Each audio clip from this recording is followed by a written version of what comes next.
¿Qué tal? Buen día para todos los compañeros y compañeras. Espero que se encuentren bien, ustedes y también su familia. Eh, Vamos a seguir como habíamos acordado con la presentación de temas nuevos. En este caso no vamos a ver un autor nuevo, sino temas nuevos que presenta un autor que ya estuvimos trabajando. El autor que estuvimos trabajando en la clase anterior fue Emilio Durkheim, sociólogo francés, continuador en un punto de la sociología positivista fundada por Saint-Simon y Comte, autores que también trabajamos en las primeras clases.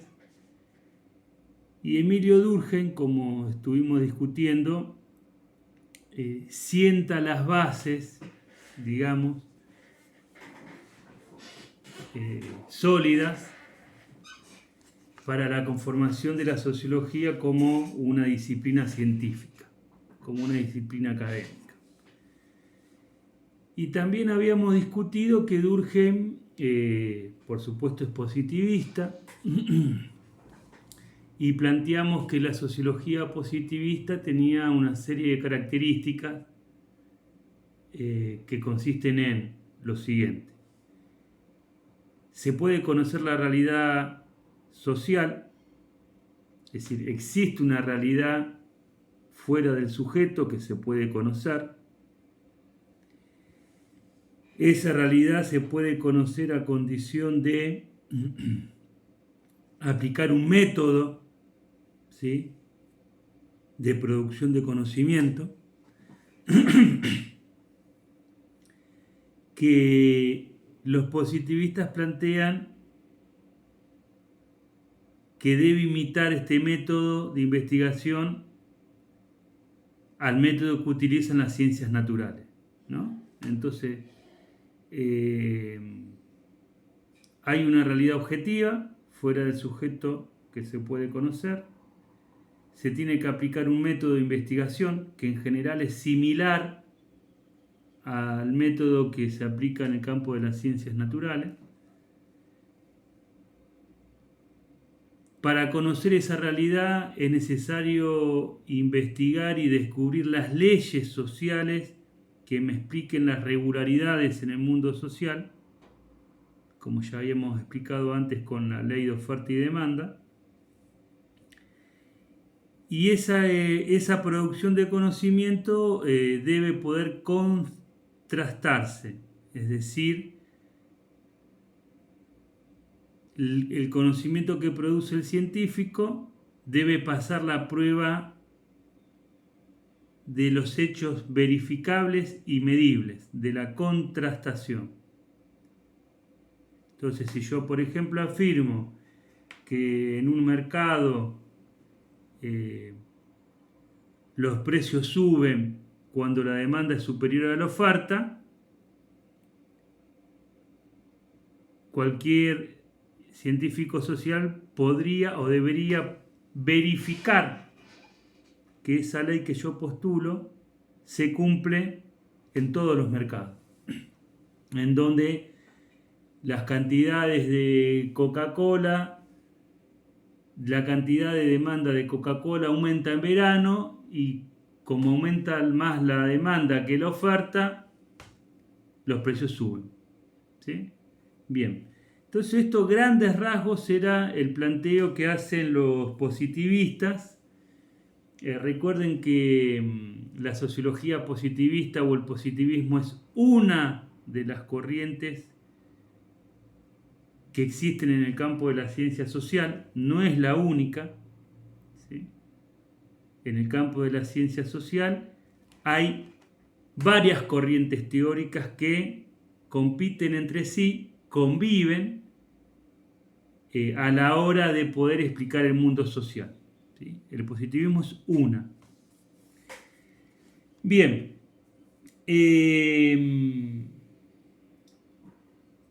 vamos con Durkheim. Dijimos que Durkheim tenía una concepción de... Estamos repasando, ¿no? Obviamente. Y ahora vamos a introducir el tema nuevo. Durkheim planteaba o tenía una concepción de la sociedad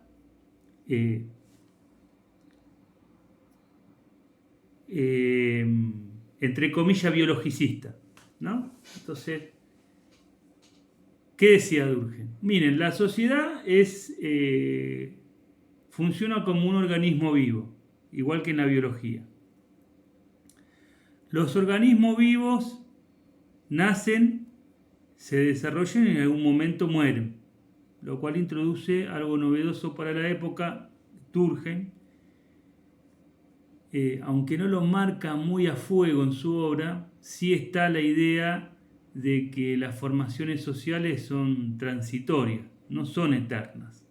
Es decir, esta sociedad en la que vivimos nosotros, que se llama sociedad capitalista, no existirá para siempre, porque si es cierto que las sociedades son como si fuesen organismos vivos, bueno, los organismos vivos en algún momento mueren. Por lo tanto, esta sociedad en algún momento debería perecer, ¿no? Después vamos a ver que esto que acabo de plantear es muy trabajado y desarrollado por otra corriente teórica que es el materialismo histórico. Pero bueno, lo vamos a ver más adelante.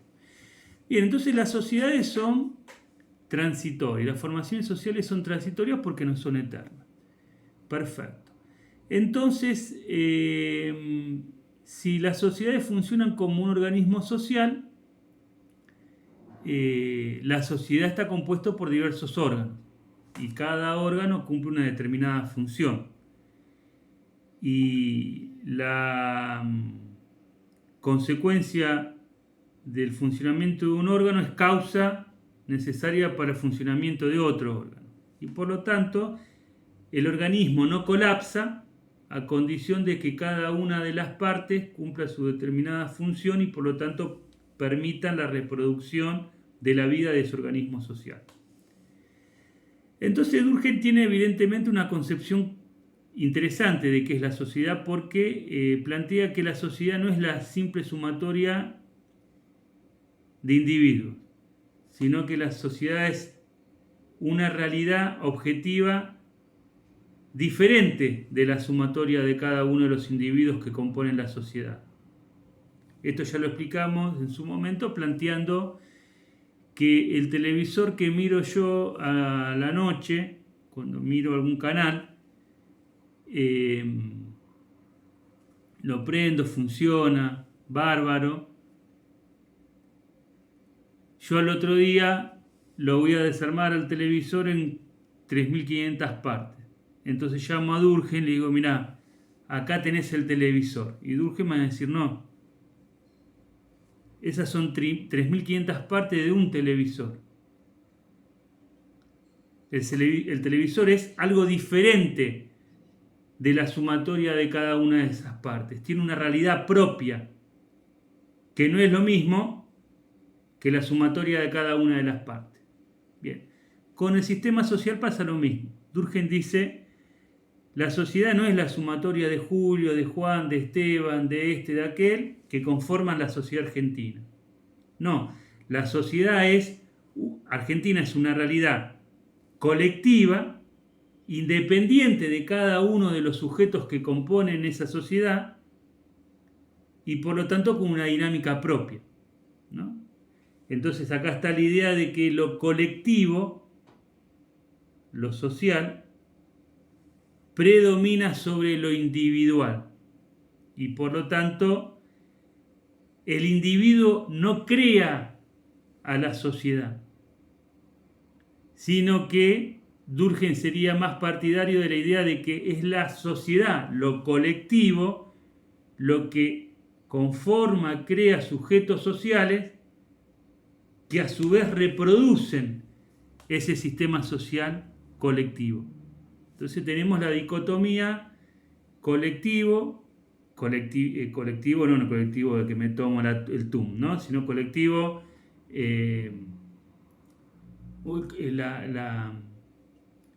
el conjunto, lo general, ¿sí? La colectividad versus individuo. Y ahí tenemos una tensión, ¿sí?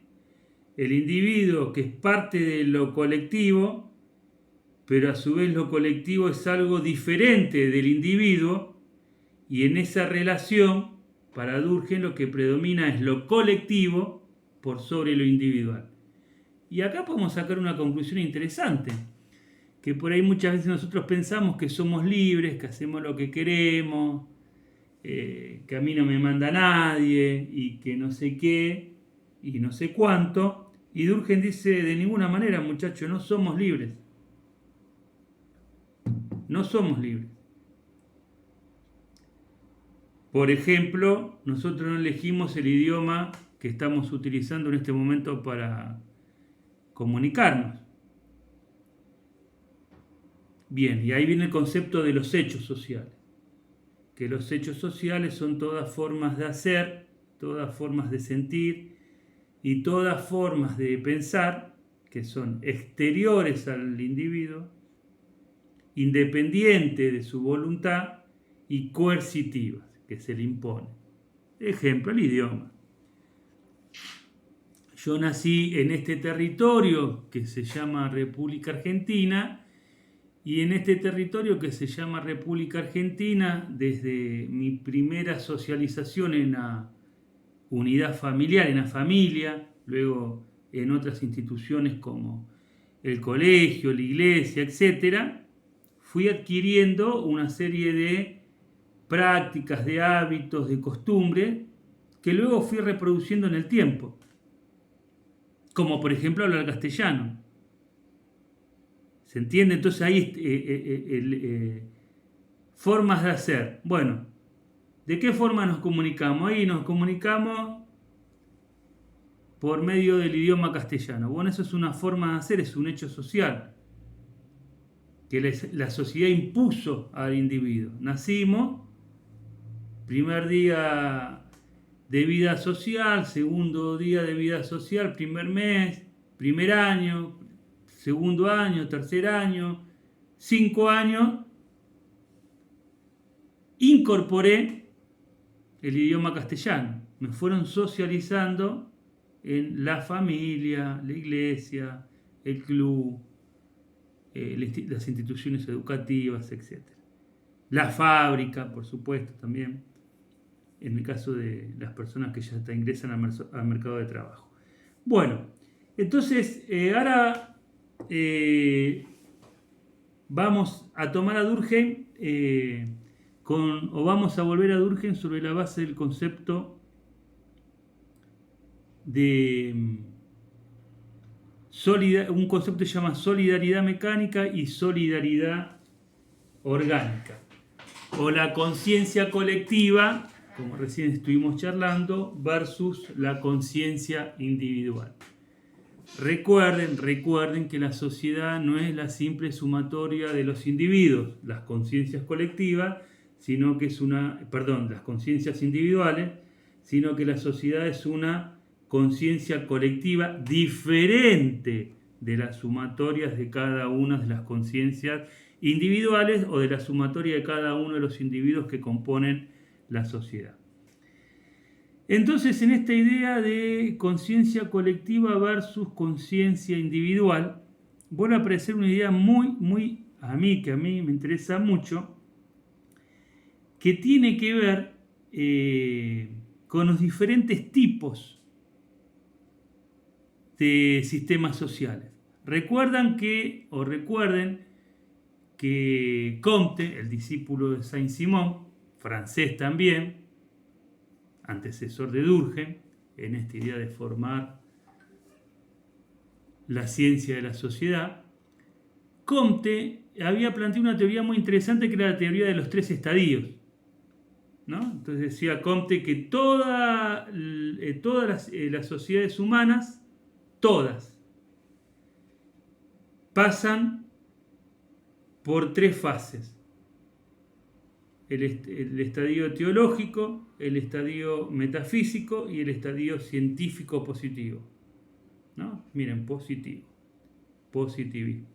Entonces, el estadio positivo científico, que sería la última fase del desarrollo social, el desarrollo más alto, es superior al estadio teológico, ¿no? ¿Se acuerdan que hablábamos de una concepción teleológica, no teológica? Teleológica significa que es una perspectiva de progreso, es decir, que el escalón 3, el estadio científico, es superior al escalón 1, el estadio teológico.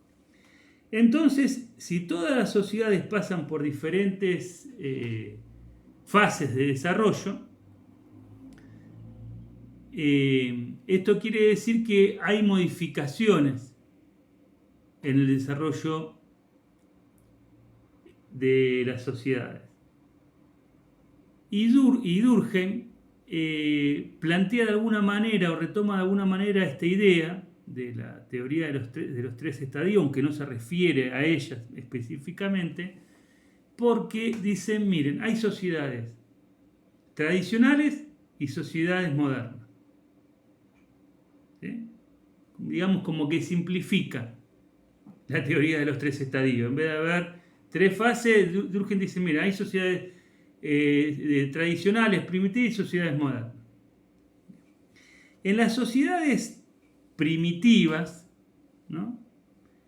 Ahí empieza a hablar de una serie de categorías como la horda, la gen, ¿sí? Que serían formas sociales antiguas, es decir, a ver, para que tengan una idea, podría ser una tribu, ¿no? O un grupo humano muy reducido, cuyo unidad social sería, puede ser el parentesco, ¿no? Entonces, en las tribus, ¿no? O en las sociedades primitivas, Durkheim dice, en ese tipo de sociedades, lo que predomina es la conciencia colectiva. No hay lugar para la individualidad. No hay lugar para el yo, dirían los psicólogos. Sino que hay un predominio de la conciencia colectiva. ¿Qué significa que hay un predominio de la conciencia colectiva en las sociedades primitivas? Significa que todos los individuos que componen esa sociedad primitiva más o menos piensan lo mismo, más o menos se visten de la misma manera, más o menos tienen los mismos gustos, es decir, hay poca diferenciación social. ¿Sí? Todos hacen lo mismo, de la misma manera, y lo hacen en toda su fase de la vida social. No hay lugar para la diferenciación. Entonces Durkheim dice, en esas sociedades primitivas, el factor predominante es la conciencia colectiva. ¿Sí? Y en esas sociedades también se da la característica o la particularidad de que hay poca división del trabajo. ¿Sí? Hay poca división del trabajo. Entonces, como hay poca división del trabajo, todos en general trabajan más o menos en lo mismo y más o menos hacen lo mismo y profesan el mismo credo religioso, etcétera, etcétera, etcétera, etcétera.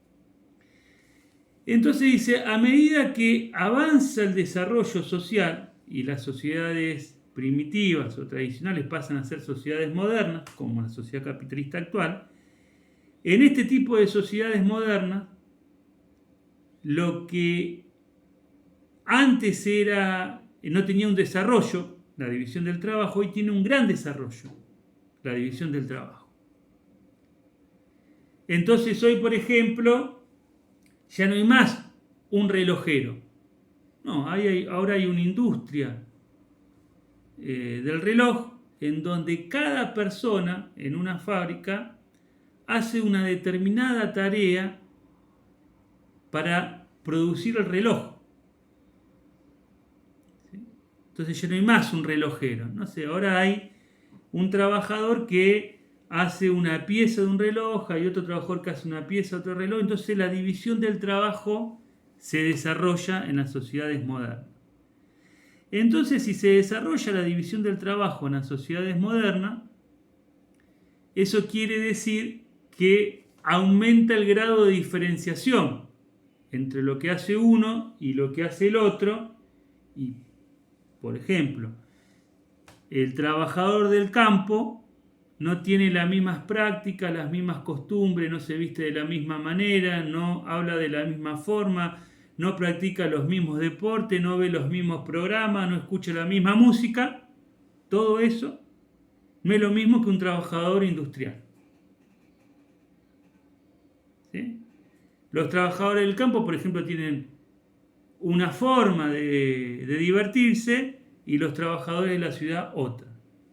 Entonces acá, en este punto, tenemos un proceso de diferenciación motorizado por la división del trabajo. Entonces Durkheim dice, en estas sociedades modernas, la conciencia colectiva, lo colectivo se relaja,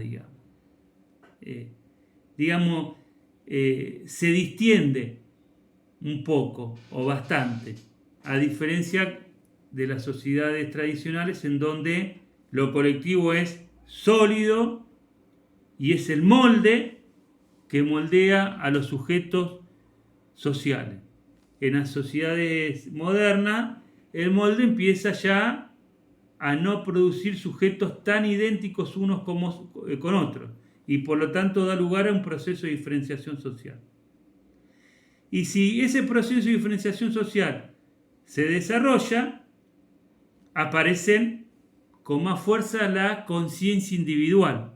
Entonces, cuando se refuerza la conciencia individual, se debilita la conciencia colectiva. Bien. En este punto, es bueno. Esto que acabo de plantear es lo que Durkheim llama solidaridad mecánica y solidaridad orgánica. ¿Sí? Le pone estos nombres. Bueno, en este punto podemos abordar un tema interesante y hacernos la siguiente pregunta. ¿Qué pasa si la conciencia colectiva pierde peso y gana peso la conciencia individual? O sea, las acciones de los sujetos. Y Durkheim dice, eso puede traer un proceso de anomia. ¿Y qué es la anomia? La anomia es una situación social en donde los sujetos, las personas que viven en esa sociedad, no tienen apego por la norma. Por lo tanto, si no hay apego por la norma, cada uno hacemos lo que queremos, y si cada uno hacemos lo que queremos, eso lleva a un proceso de intensificación del conflicto social, a un proceso de anarquía. En este punto Durkheim retoma fuertemente una obra de un autor que se llama Hobbes, que en algún momento vamos a hablar de él a lo largo del año, en donde Hobbes, que es un inglés que escribe en plena Revolución Inglesa, 1640, 1650, Hobbes plantea que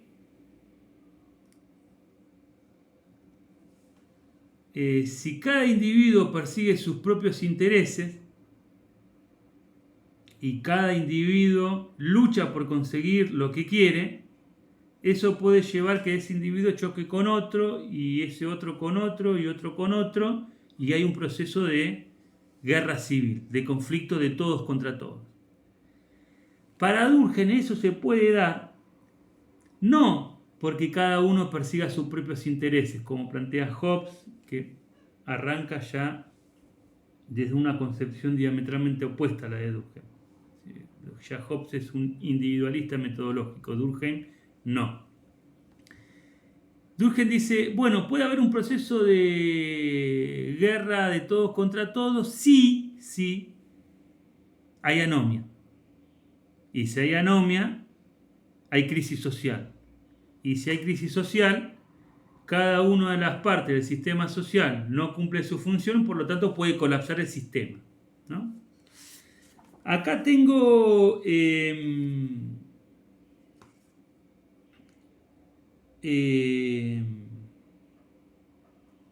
la tesis doctoral o de licenciatura, ¿sí? No, la tesis de doctorado de Durkheim, donde habla sobre ese tema. El libro se llama La división del trabajo social y dice lo siguiente, se los quiero leer para compartir la idea. A este estado de anomia debe atribuirse, como luego mostraremos, los conflictos que renacen sin cesar y los desórdenes de todas clases, cuyo triste espectáculo nos da el mundo económico.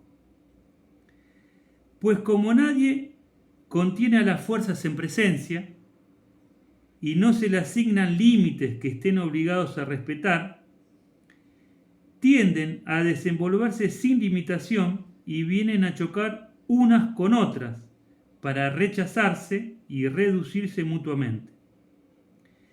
Sin duda que las de mayor intensidad llegan a aplastar a las más débiles, es decir, los más fuertes aplastan a los más débiles, ¿sí? O a subordinarlas. Pero aún cuando el vencido pueda resignarse durante algún tiempo a una subordinación que está obligado a sufrir, no consiente en ella y por lo tanto no puede constituir un equilibrio estable.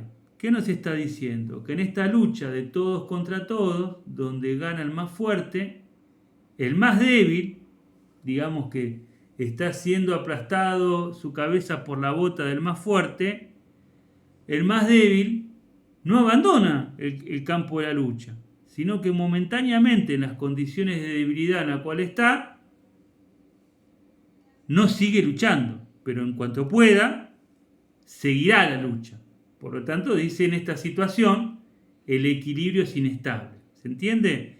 Esto a su vez también tiene que ver con esta idea que la habremos escuchado muchas veces, bueno, la ley del más fuerte. Bueno, la ley del más fuerte es lo que trataba de evitar Hobbes, supuestamente, con la creación del Estado, ¿sí? Bueno, y acá Durkheim dice, aparece esta idea de la ley del más fuerte cuando hay anomia, cuando ninguno de los que conforman el colectivo social respeta las normas. Sigue Durkheim. Estamos en un equilibrio, no puede constituir un equilibrio estable. Las treguas impuestas por la violencia siempre son provisorias y no pacifican a los espíritus. Las pasiones humanas no se contienen sino ante un poder moral que respeten. Si falta toda autoridad de este género, o sea, el poder moral, la ley del más fuerte es la que reina, y latente o agudo, el estado de guerra se hace necesariamente crónico. ¿Sí? Les muestro para que vean, esta es la obra de Emilio Durkheim, es la tesis doctoral, que son 2 volúmenes, bueno, etc. Bien, entonces,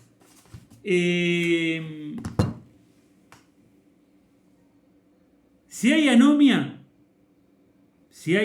si la sociedad está anómica, no anémica, porque muchas veces han confundido, la anemia tiene que ver con otra cosa, no, anómica, si la sociedad está anómica, es porque se distendió la conciencia colectiva.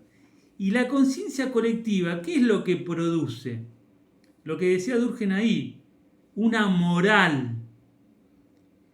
La moral es, que también nos es impuesta a nosotros desde las primeras instancias de socialización, es lo que impide que si yo, por ejemplo, voy caminando por la calle veo una bicicleta tirada sin cadena y sin nadie alrededor, nadie me mira, no hay cámara, no hay policía, no hay nada que pueda reprimir mi acción. ¿Qué acción? Levantar la bicicleta y llevármela. Ahora, si yo no me llevo la bicicleta, ¿por qué me la llevo? ¿Porque soy un tonto? No, porque yo tengo una determinada moral, que no es mía, que la inventé yo, que me fue impuesta por la sociedad, ¿sí? La conciencia colectiva, que determinan que lo que no es mío, no es mío, y lo que es mío me lo gano por medio de mi esfuerzo. Y si eso está profundamente arraigado en mi moral, yo puedo encontrar un maletín con 10 millones de dólares, puedo encontrar una bicicleta sin cadena en la calle, puedo encontrar un auto con las puertas abiertas, el motor encendido y con la llave puesta, que voy a seguir mi camino. ¿Por qué? Porque yo soy bueno, me porto bien, soy una buena persona. No, porque tengo una moral que me fue impuesta por la sociedad. Y si esa moral colectiva es firme, férrea, y fue introyectada en todos los individuos sociales, hasta incluso ni siquiera haría falta policía para reprimir los delitos de robo, porque nadie robaría, no existiría el concepto del robo. Entonces acá viene la otra idea de Durkheim. Dice, ojo, la conciencia colectiva es fuerte, pero no es total. Puede haber determinados individuos que se desvíen de la norma moral. Es decir, que no hayan sido institucionalizados en forma perfecta. Entonces voy caminando, mirá con una talavilla, la que me gustaba a mí, no tengo plata, no me ve nadie y me la llevo. Entonces Durkheim dice, en toda sociedad donde no hay anomia, hay desviaciones, o sea, hay delito o hay tergiversación de la norma moral o de la norma social. Y para reforzar esa conciencia colectiva de que lo mío me lo gano con el sudor de mi frente y qué sé yo y qué sé cuánto, tiene que haber represión o pena, ¿no? ¿Qué sería la pena? La pena sería el castigo. ¿El castigo de qué? ¿O a quién? A la conducta desviada de la norma moral. Entonces ahí vendría la figura del Estado, de la policía, del Poder Judicial y qué sé yo. Entonces, me llevo la bicicleta, hago media cuadra para un patrullero, mete la bicicleta en la camioneta y me lleva preso, me dice usted, y una sanción. Entonces, para Durkheim eso tiene que existir, ¿por qué? Porque el resto de los sujetos sociales ven el costo de transgredir la norma. Entonces se refuerza la necesidad de no desviarse de la norma. Entonces aparece anomia, castigo. El castigo como necesidad de aquellas conductas desviadas de la norma para reforzar la conciencia colectiva. Y si se refuerza la conciencia colectiva, desaparece la anomia. ¿Se entiende la idea? Bueno, a ver cómo seguía esto. Bueno, entonces, esto sería, grandes rasgos, las ideas centrales de solidaridad mecánica, solidaridad orgánica, anomia, ¿sí? Pena o sanción, ¿no? Pero fíjense que todo está articulado en función de esta idea de la conciencia colectiva, lo social, la totalidad, versus lo individual o la conciencia individual. Y en la relación entre ambos polos, ¿no? Siempre para Durkheim lo que predomina es la conciencia colectiva. Porque si predominase la conciencia individual, o sea, si no hubiese cero, vamos a poner como... vamos a cuantificar, ¿no? Conciencia colectiva 10, conciencia colectiva 0. Si hay cero de conciencia colectiva, hay anarquía, dice Durkheim. Hay guerra civil. Y ahí se torna el tipo un poco hobbesiano. O sea, llega a la conclusión de Hobbes desde otro marco teórico. ¿Sí? Desde el positivismo. Dice, bueno, si no hay conciencia, si la conciencia colectiva es cero, muchachos, acá tenemos una guerra civil, es la lucha de todo contra todo. Ahora, si la conciencia colectiva es 10, hay cero conciencia individual.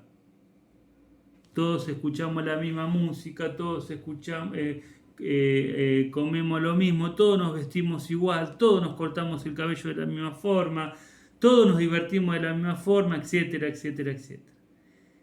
Pero Durkheim dice, eso podría haber pasado en las sociedades primitivas, que ya no existen. Es decir, me voy al medio del Amazonas y encuentro la tribu Pepito, que quedó detenido a 5.000 años atrás. ¿Sí?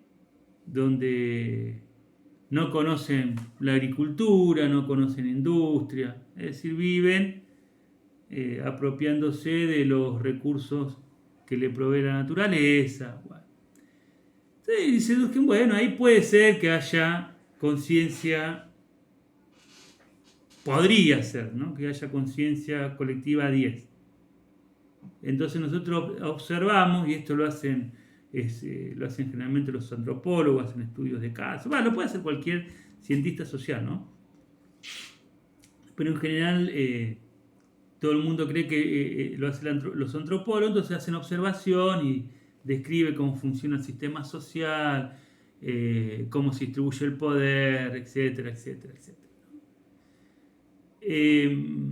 Y en general, más o menos todos hacen lo mismo, más o menos todos piensan lo mismo. Puede haber un jefe o no, en general sí, a veces no. Pero bueno, uno dice, che, esto es aburrido, ¿no? Aburrido con la mirada nuestra. Digo, uno dice, esto es, hacen todo lo mismo. Pero en las sociedades desarrolladas, o las sociedades modernas para Durkheim, la conciencia colectiva se debilita. Lo cual no quiere decir que no exista.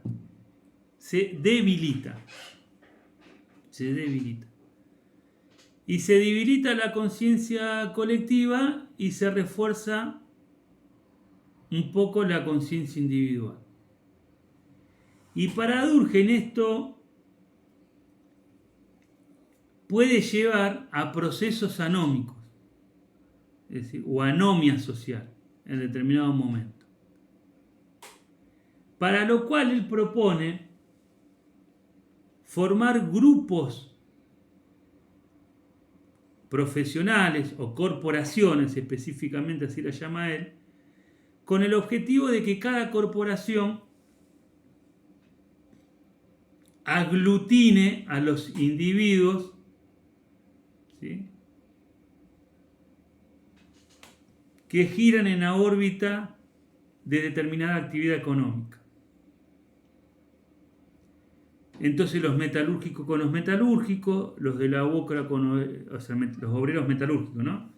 Los obreros de la construcción en la UOCRA con los obreros de la construcción, los obreros de comercio con los obreros de comercio, los obreros de la educación con los obreros de educación.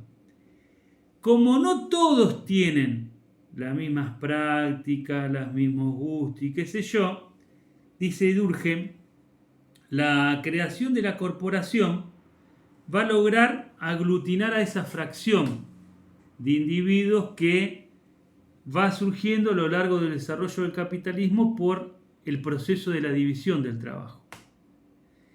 Entonces todos esos grupos en vez de todos esos individuos, en vez de estar dispersos, pueden estar agrupados por oficio, por corporación.